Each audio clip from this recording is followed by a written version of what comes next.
ఇప్పుడు ముగ్గు పెట్టుకుందాం. చూసేద్దామా ఎలా పెట్టుకోవాలో? ప్లేట్‌లో ఎందుకు పెడుతున్నానంటే అండి, స్టిక్ అయి ఉంటుంది. ఇలా నీట్‌గా ప్లేట్ అక్కడ పెట్టేసుకొని, మళ్ళీ తీసేసుకోవడానికి బావుంటుంది. చూడండి ఫస్ట్ ఆయిల్ గానీ, వాజిలైన్ గానీ, ఇలాంటివేదైనా అప్లై చేసుకుంటే, మనం పైన ముగ్గు పెట్టుకున్నది స్టిఫ్‌గా అంటుకుని ఉంటుందండి. చూడ్డానికి కూడా నీట్‌గా కనిపిస్తుంది క్లమ్జీ అయిపోకుండా. ఇలా మనం ఎన్ని కలర్స్‌తో ఈ రింగ్స్ అయినా ఏసుకోవచ్చండి. నా దగ్గర పెద్ద చిక్కం అవైలబుల్‌గా ఉంది. అందుకని చెప్పేసి నేను 2 కలర్స్ మాత్రమే యూజ్ చేస్తున్నాను.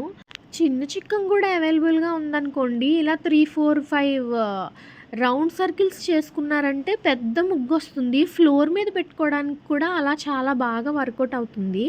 ఇప్పుడు వైట్ కలర్‌లో నేనేస్తుంది ముగ్గు కాదండి, వరిపిండి. వరిపిండయితే చాలా ప్లెయిన్‌గా, నీట్‌గా వస్తుంది ముగ్గు. చూపిస్తున్న విధంగా అప్లై చేసుకొని